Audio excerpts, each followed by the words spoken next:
Welcome to टेकोडाइल। और अगर आप कंप्यूटर के रिलेटेड कोई डिग्री कर रहे हैं या आप प्रोग्रामिंग वगैरह करते हैं तो आपने एक वेबसाइट के बारे में सुना होगा, स्टैक ओवरफ्लो। तो स्टैक ओवरफ्लो बेसिकली एक वेबसाइट थी जिसमें जो है आपको कोई प्रॉब्लम आती थी किसी सॉफ्टवेयर के रिलेटेड या कोई आप कोडिंग में एरर आ रहा होता था, तो आप यहाँ पे क्वेश्चन जो है पूछते थे और उसका जो है यहाँ पे मॉडरेटर या कोई भी आंसर देता था। मगर रिसेंटली अभी क्या हुआ है कि जो ये स्टैक ओवरफ्लो है, इसकी जो लोग क्वेश्चन पूछ रहे हैं उसमें बहुत ज़्यादा डिक्लाइन आया है और ये जो वेबसाइट है ऑलमोस्ट डेड हो गई है।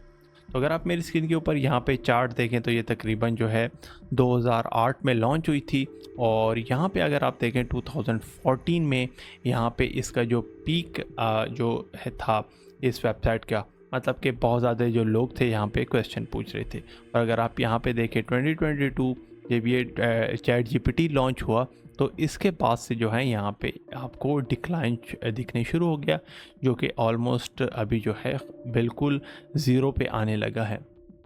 अच्छा, अगर आप यहाँ पे देखें तो यहाँ पे अब आप कहेंगे कि इसकी मेन रीज़न क्या हो सकती है, स्टैक ओवरफ्लो जो है क्यों ये जो वेबसाइट है ये एक ज़माने में इसके ऊपर इतनी ज़्यादा ट्रैफिक हुआ करती थी, तो अब ये सडनली जो है ये इस तरह डेड क्यों हो गई है। तो इसकी जो सबसे पहली वजह वो है आपकी चैट जीपीटी। अच्छा, चैट जीपीटी में क्या है कि आप जब भी क्वेश्चन पूछते हैं तो इसमें कोई मॉडरेटर वगैरह नहीं है जिसके लिए आपने वेट करना हो किसी भी जो है आंसर का। अब अगर आप मेरी स्क्रीन के ऊपर ये देखें, ये स्टैक ओवरफ्लो की वेबसाइट है और हम पेज नंबर 86 के ऊपर हैं और यहाँ पे एक क्वेश्चन आया हुआ है जून 14 को और ये अभी तक किसी ने आंसर नहीं किया।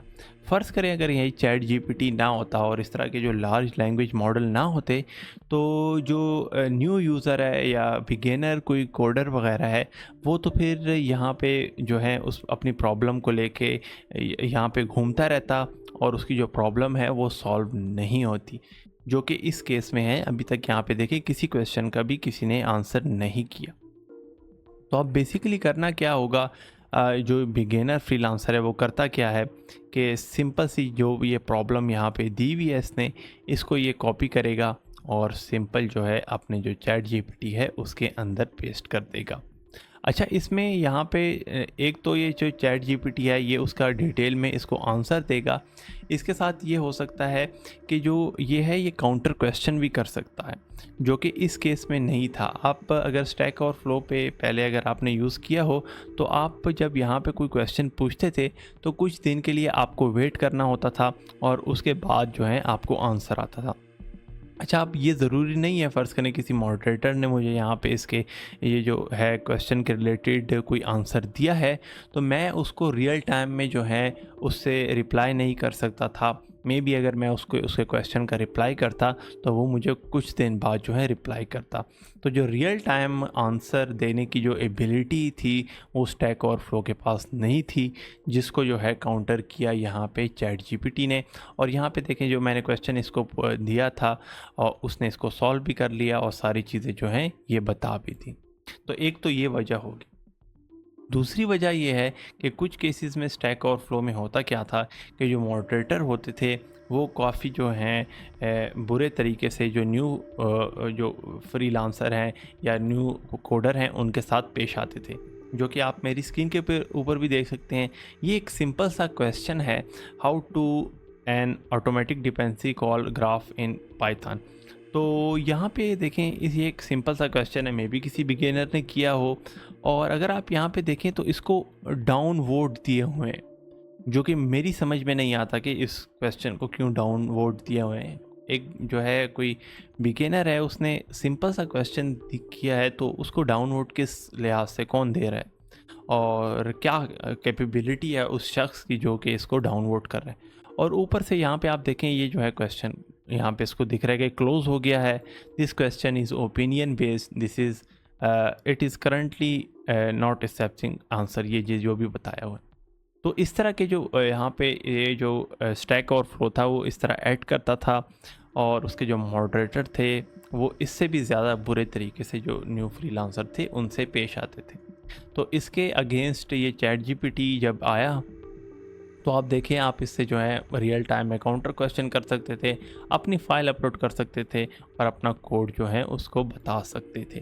तो ये एक बड़ी वजह है जो कि अगर आप मेरी स्क्रीन के ऊपर देखें, जो कि स्टैक ओवरफ्लो की डिक्लाइन का जो है ज़रिया बनी।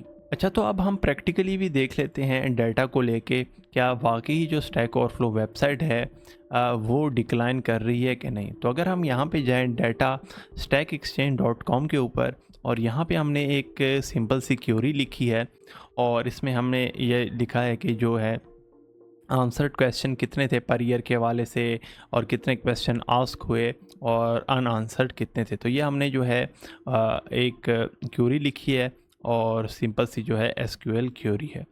तो ये उस डेटाबेस को रन करेगा, इसके जो स्टैक ओवरफ्लो है, और यहाँ पे हमारे पास रिज़ल्ट ले आया है। अच्छा, अगर आप यहाँ पे देखें, जैसे यहाँ पे आपको नज़र आ रहा है तकरीबन 2020 से, इससे पहले आप देखें ये जो स्टैक ओवरफ्लो वेबसाइट थी इसके ऊपर बहुत ज़्यादा जो है ट्रैफिक थी। तो ये डाटा वो चीज़ प्रूव कर रहा है। अगर आप यहाँ पे देखें तो ये 2020 से अगर आप यहाँ पे देखें तो कितने जो है यहाँ पे क्वेश्चन आस्क हुए थे, और उसके बाद जो है आंसर्ड क्वेश्चन इतने थे, अनआंसर्ड इतने थे। मगर ये है कि बहुत ज़्यादा लोग, आप यहाँ पे देखें कि 2021 से पहले पहले इसको बहुत ज़्यादा यूज़ कर रहे थे। और जैसे मैंने आपको बताया है, ये जो 2008 में लॉन्च हुई थी तो इसके ऊपर जो ट्रैफिक थी वो कम थी। तो वो 2008 में यहाँ पे 57,000 जो है क्वेश्चन आस्क हुए थे, और यहाँ पे 43,000 जो है उसको आंसर हुआ था। तो अब सेम केस की तरफ हम जा रहे हैं। 96,000 अभी तक 2025 में इसके ऊपर क्वेश्चन आए हैं, और सिर्फ 25,000 इसके आंसर हुए हैं, और 70,000 जो हैं अभी अनआंसर्ड क्वेश्चन हैं। तो आप इस चीज़ से अंदाज़ा लगा सकते हैं कि 2025 में कितना डिक्लाइन कर रही है, और ये नेक्स्ट ईयर और डिक्लाइन करेगी, और अगले कुछ सालों में ये उसी पोजीशन पे आ जाएगी जिस पोजीशन में ये जो है 2008 में थी। तो अब हमने डाटा से भी वेरीफाई कर लिया है कि ये जो लोग क्लेम कर रहे हैं कि जो स्टैक ओवरफ्लो है वो डिक्लाइन में जा रही है, तो वो ये जो डाटा है वो ये चीज़ हमें शो करा रहा है। अच्छा, तो अगर आपने भी अब कभी अपनी अगर आप कोडिंग वगैरह करते हैं, या आप कंप्यूटर साइंस की या सॉफ्टवेयर इंजीनियरिंग की कोई डिग्री कर रहे हैं, तो आपने कभी अगर स्टैक ओवरफ्लो यूज़ किया है तो आप नीचे कमेंट सेक्शन में बता सकते हैं कि आपको जो है इस वेबसाइट को यूज़ करने का कैसा एक्सपीरियंस रहा। कि आपने कोई क्वेश्चन पूछ रहा, उसका टाइम पे आंसर आया था, और ये उस वक्त की बात है जबकि चैट जीपीटी नहीं होया करता था। तो चले मिलते हैं आपसे नेक्स्ट वीडियो में। आप जो है अपनी राय नीचे कमेंट सेक्शन में शेयर कर सकते हैं, और मज़ीद इस तरह की वीडियो देखने के लिए इस चैनल के साथ जुड़े रहिए।